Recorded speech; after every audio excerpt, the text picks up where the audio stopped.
पूरा का पूरा गाना जो है ये फ्लो फ्लो में एक बार में लिखा है मैंने। रियली पर्सनली मेरे हार्ट के बहुत करीब है। जो दिल की बातें होती है ना, उसमें दिल से ही डिसीजंस लिए जाते हैं, हुक्म से नहीं। मुझे लगता है कि जो भी दिल से की हुई चीज़ होती है ना, वो दिल तक पहुँचती भी है लोगों के। मैं एक होपलेस रोमांटिक टाइप की लड़की हूँ।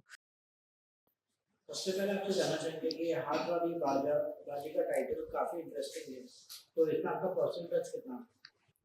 पर्सनल टच इतना है कि मतलब पूरा का पूरा गाना जो है ये फ्लो फ्लो में एक बार में लिखा है मैंने। एंड जो कंपोज भी किया है वो भी एक सेशन में मैंने किया। एंड इट्स रियली पर्सनली मेरे हार्ट के बहुत करीब है। और तो इसके एंड में अगर आप गाने के सुनेंगे तो एक बहुत प्यारी कपलेट आती है, 4 लाइंस आती है। उसमें ये आता है कि हार्ट वाली बाजी है, कोई स्पेड नहीं। जैसे ताश में होता है ना, हार्ट और स्पेड। तो जो दिल की बातें होती है ना, उसमें दिल से ही डिसीजंस लिए जाते हैं, हुक्म से नहीं। सो वैसा कुछ था। तो मुझे बहुत इंटरेस्टिंग कॉन्सेप्ट लगा। और फिर मैंने सोचा कि इसका नाम हमें यही रखना चाहिए, तो हमने नाम आप अपने रखा। डिसीजन को दिल से लेते हैं आपको। मैं एक्चुअली अपने डिसीजंस जो हैं ज़्यादातर दिल से ही लेती हूँ। कोशिश कर रही हूँ आजकल कि थोड़ा ज़्यादा और भी एस्पेक्ट्स सोच के किया जाए काम। पर मुझे लगता है कि जो भी दिल से की हुई चीज़ होती है ना, वो दिल तक पहुँचती भी है लोगों के। तो मेरा आज तक ऐसे ही चलता आया है। जो भी गाने मैंने दिल से गाए हैं, वो लोगों ने बहुत पसंद किए हैं। भले उसको थोड़ा वक़्त लगा, लेकिन आज कुछ ऐसे गाने हैं जो 10 साल पहले गाए हुए थे, लेकिन अब सबकी ज़ुबान पे है। तो भले ही थोड़ा वक़्त लगता है दिल से लिए हुए डिसीजंस का, पर ज़रूर उसका नतीजा मिलता है। आपके लिए स्पेशल कौन सा है, हाथ वाली बाजी या मैं हूँ? मेरे लिए तो हार्ट वाली बाजी बहुत ज़्यादा स्पेशल है, क्योंकि ज़्यादातर जो मेरे दूसरे गाने हैं उनमें मैं एज़ अ वोकलिस्ट आती हूँ, तो वो गाना पूरा बन चुका होता है। तो उसमें सिर्फ एंड में मुझे वोकल्स डबिंग के लिए बुलाया जाता है। तो मैं इतना ज़्यादा कुछ अपना से नहीं रख सकती उन गानों की डिसीजंस में। लेकिन हार्ट वाली बाजी इट्स लाइक अ बेबी। उसको मैंने शुरू से बनते हुए देखा है, मैंने उसे खुद बनाया है, मैंने खुद लिखा है। और इसके सारे जो भी चीज़ें कि म्यूज़िक किससे बनवाया जाएगा, तो इग्मोर हैं जो पटियाला से हैं, बहुत अच्छे आर्टिस्ट हैं। उनके बहुत सारी चीज़ें वायरल हैं ऑलरेडी, यूट्यूब पे आपने सुने होंगे। उनसे म्यूज़िक बनवाया। और फिर प्रिंस को इसमें लेने का जो डिसीजन था, वो मुझे बहुत बहुत मेरे दिल से एक आवाज़ आई थी कि मुझे ऐसी एक खाड़कू जट वाली आवाज़ चाहिए थी। तो मैंने प्रिंस को सुनाया जब, तो उन्होंने बहुत अप्रिशिएट किया। उन्होंने बोला कि मैं ज़रूर गाऊँगा। और लिटरली उन्होंने 2 घंटे के अंदर मुझे रिकॉर्ड करके वापस वोकल्स भेज भी दिए थे, जो कि बहुत हैरानी की बात है कि क्योंकि आर्टिस्ट्स आजकल काफ़ी टाइम लेते हैं, सबके पास अपना-अपना हिसाब से टाइम होता है, राइट? बट उन्होंने बहुत अच्छे से किया, परफ़ॉर्म भी बड़ा अच्छा किया उन्होंने, मेरे साथ वीडियो में भी आए। And really good experience. मेरी पूरी टीम ने बहुत-बहुत मेहनत की है इस ट्रैक पे, तो डेफिनिटली हार्ट वाली बाजी। प्रिंस के साथ में आपका फर्स्ट एक्सपीरियंस है, कैसा रहा आपका एक्सपीरियंस? प्रिंस के साथ मेरा एक्चुअली पहला ये एक्सपीरियंस था। और मैं उनको ज़्यादातर मिली भी नहीं हूँ कभी लाइफ में ना। मतलब ऐसा भी नहीं है कि हमने कभी हैंग आउट किया हो, पर्सनली ज़्यादा जानते भी नहीं थे। इनफैक्ट एक पार्टी पे मिली थी मैं, एक लॉन्च था किसी का, सॉन्ग लॉन्च। तो बस वहाँ मिली और उसके बाद मैंने उनका नंबर लिया उनसे। और फिर मैंने उनसे बात की, उनको मैंने गाना भेजा। पर ऐसा लगा ही नहीं कि पहली बार हम लोग काम कर रहे हैं साथ में, या कोई गाने की बात करें, कुछ कोलैब करना है। उन्होंने बहुत पॉजिटिवली हर चीज़ की और बड़ा अच्छे से साथ निभाया। इनफैक्ट अभी भी हम लोग मतलब कुछ भी कर रहे थे, जैसे वीडियो बन के आया तो उसका एडिट जो है उसमें भी उन्होंने पूरा बढ़ चढ़ के मुझे साथ दिया, बोला कि मुझे दिखाओ, हम ऐसे करते हैं, हम वैसे करते हैं, विल डू दैट। तो मुझे बहुत खुशी हुई कि कोलैब जो होता है ना, उसको करने का एक मज़ा जैसे आना चाहिए ना, वो आया मुझे। क्या एल्बम के लिरिक्स आपको खुद के दिल से इंस्पायर्ड है? एक्चुअली अगर आप मुझसे पूछे ना, तो मैं एक होपलेस रोमांटिक टाइप की लड़की हूँ।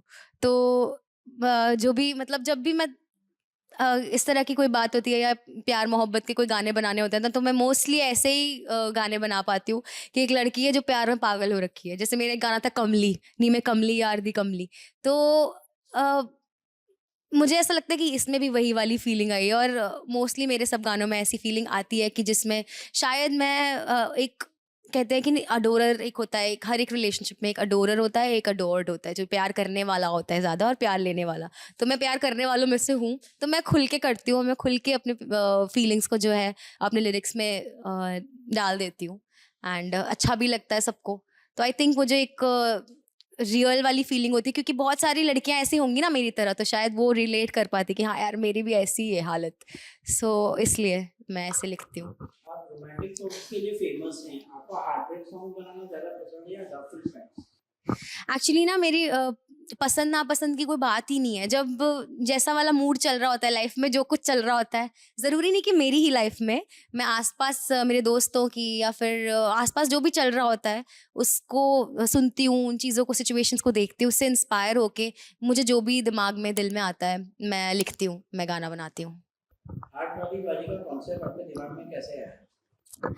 एक्चुअली मुझे ना एक ड्रिल जॉनर होता है, बीट्स का एक म्यूज़िक स्टाइल होता है, तो उसका एक लूप मिला था मुझे, एक रिकॉर्डिंग मिली हुई थी, तो वो बीट के ऊपर मैं जैम करने लगी। मैं अकेली बैठी हुई थी, मेरे घर पे एक सेटअप है स्टूडियो का छोटा सा, तो मैंने माइक ऑन किया और वो बीट लगा दी और मैं सोचा कि ठीक है कुछ बनाते हैं और मैं लिटरली यूजुअली ऐसा होता है कि कोई ट्यून बनाता है पहले और फिर उस पे लिखता है, या फिर पहले लिख लेता है ट्यून बनाता है।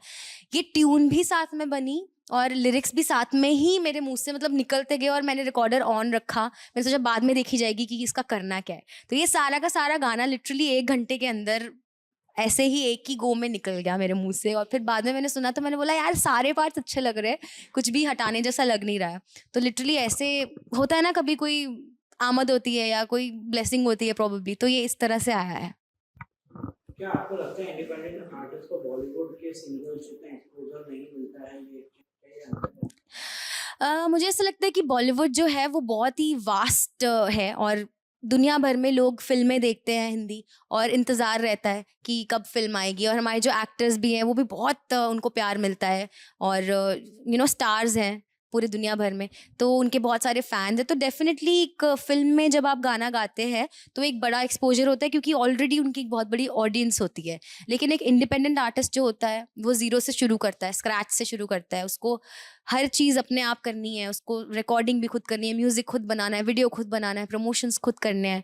तो इतना सपोर्ट नहीं होता, लोग जानते भी नहीं होते, तो धीरे करके वो फ़ैन बेस खुद का बनाना पड़ता है। लेकिन वो जो फ़ैन बेस बनता है आपका, वो आपके ट्रू फैन्स हो जाते हैं। वो लोग आपके साथ ऐसे जुड़ते हैं कि फिर वो ज़िंदगी भर आपसे नहीं हटते। एग्ज़ाम्पल के लिए देख लीजिए, कितने सारे ऐसे इंडिपेंडेंट आर्टिस्ट्स हैं जो अपने खाली एक-एक गाने के लिए भी ना जाने जाते हैं ज़िंदगी भर कि यार आपने वो गाना गाया था। जैसे मायरी है यूफ़ोरिया का, तो वो आज भी कोई मायरी सुनता है तो उसका दिल ऐसा पसीज जाता है कि हाँ यार, ये हमें याद है। तो इसी तरह से मेरी भी कोशिश है कि मैं ऐसा कोई गाना बनाऊँ जो लोगों के दिलों में ऐसा घर कर जाए कि मुझे उससे पहचाना जाए कि हाँ, ज्योतिका का ये स्टाइल है, या ज्योतिका का वो गाना तो यार दिल चीर के ले गया था। गाने की बात की जाए तो मतलब आपने काफ़ी डिफरेंट लैंग्वेजेस में भी गाया, काफ़ी सारे गाने गाए हैं, तो कैसा रहा वो एक्सपीरियंस बॉलीवुड से अलग-अलग लैंग्वेज में गाना? अलग-अलग लैंग्वेजेस में गाने का मुझे बचपन से बहुत शौक था। मेरे गुरुजी जो थे श्री धर्मेंद्र कथक जी, उन्होंने मुझे क्लासिकल सिखाया। बेसिकली तो मैं उनसे हिंदुस्तानी क्लासिकल सीखती थी, बट वो मुझे इतना इंस्पायर करते थे, मोटिवेट करते थे कि अलग-अलग भाषाओं में तुम गाओ। तो उन्होंने मुझे 21 भाषाओं में गाना सिखाया, और बहुत सारे लोगों को नहीं पता है, मेरा पहला रियलिटी शो था एंटरटेनमेंट के लिए कुछ भी करेगा, और वहाँ पर मैंने ये परफॉर्म किया था 21 भाषाओं में, रिकॉर्ड भी सेट किया था, और फ़ारा खान अनु मलिक थे जज। तो 2012-13 की बात है ये। तो उस वक़्त पे ये पहली एक ऐसी एक्ट थी जो मैंने की थी, और उसमें काफ़ी लोगों ने मुझे बहुत सराहा था। लोग ऐसे मुझे बोलने लगे थे, "अरे! वो अलग-अलग भाषा में गाने वाली लड़की है।"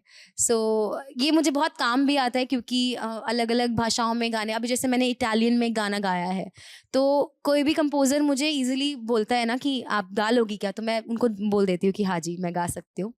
तो ये बहुत एक फ़ायदा होता है।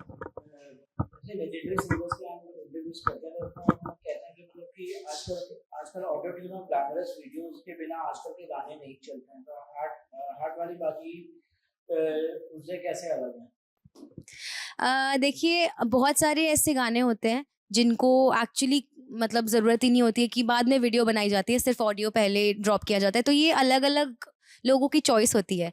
लेकिन जब मैं हार्ट वाली बाजी गाना बना रही थी ना, तो क्योंकि मैंने इसको शुरू से बनाया है, लिखा है, कंपोज़ किया है, तो मेरे दिल दिमाग में ना एक कॉन्सेप्ट भी चल रहा था।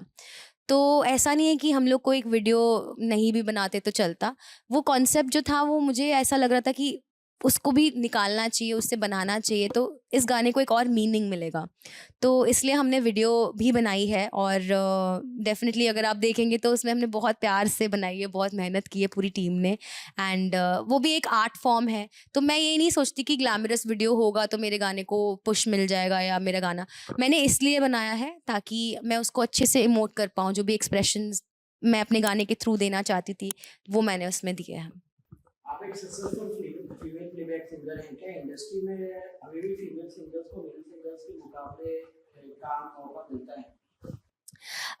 एक्चुअली जब मैं नई-नई आई थी ना तब ऐसा बहुत होता था कि फीमेल सिंगर्स को पूरे एक गाने में सिर्फ 4-5 लाइन्स दी जाती थी। एक अंतरा दे दिया, एक हुक गाने का मौका दे दिया तो बस बहुत बड़ी बात हो जाती थी सिंगर्स के लिए।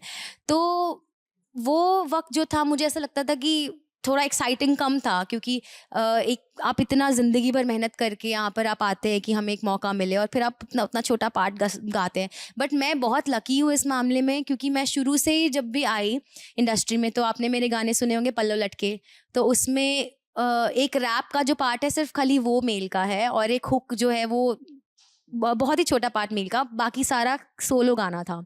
उसके अलावा इश्क दे फ़नियर एक पूरा फीमेल का सोलो गाना उस वक़्त पे निकला, वो मुझे गाने का मौका मिला। उसके अलावा शुभ दिन भी एक ऐसा गाना है जो फीमेल ओरिएंटेड है। तो बाजरे दा सट्टा मेरी पंजाबी फ़िल्म की एल्बम है, उसमें सारे गाने हैं।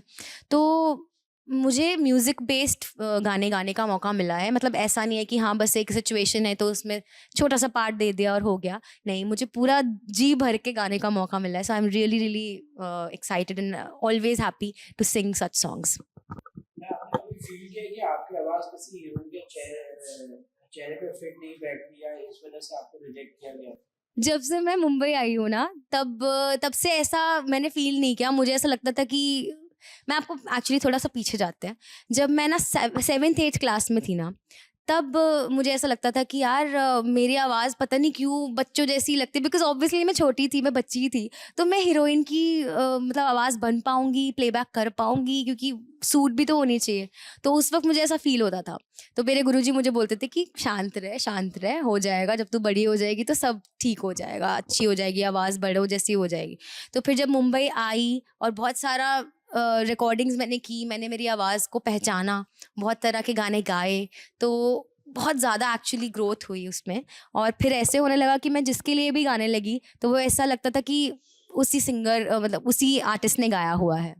बाजरे दा सिट्टा फ़िल्म के बीच में मैंने 6 गाने गाए थे और उसमें से सबसे प्यारा मुझे लगता है सुरमेदानी। आपने कोई हिट नंबर्स भी गाए क्या? आपको लगता है कि आइटम सॉन्ग वुमेन को ऑब्जेक्टिफाई करते हैं या एम्पावरमेंट का एक फॉर्म है?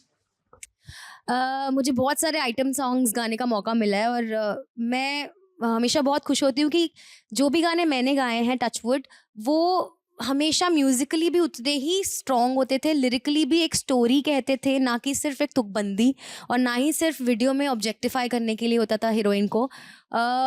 जैसे कि पुराने ज़माने में होता था ना कि हर किसी को एक आइटम नंबर की वेट होती थी कि अरे फिल्म में एक गाना आएगा और बहुत अच्छा होगा। जैसे जिनको ऑब्वियसली हमारे जो लेजेंडरी सिंगर्स लता जी ने, आशा जी ने इतने सारे गाने गाए हुए हैं, तो उस तरह से एक वेट रहती थी। तो मैं हमेशा से आइटम नंबर्स को उसी तरह से देखती आई हूँ और मैंने अपनी तरफ से कोशिश की है कि उसमें भी एक अच्छाई और एक मर्यादा रख के मैं गाऊँ और जो भी गाने मैं चुनूँ गाने के लिए, वो कोई कुछ ना कुछ कहते हों, कोई स्टोरी हो। ऐसा नहीं हो कि हाँ, बस तुकबंदी है यार, ठीक है, फ़िल्म में एक सिचुएशन एक ग्लैमरस चाहिए, तो उसमें डाल दिया है। तो इस मामले में मैं बहुत लकी रही हूँ कि जैसे मुंगड़ा है, मुंगड़ा तो ऑब्वियसली एक लेजेंडरी कल्ट गाना है ही, सबको बहुत पसंद है।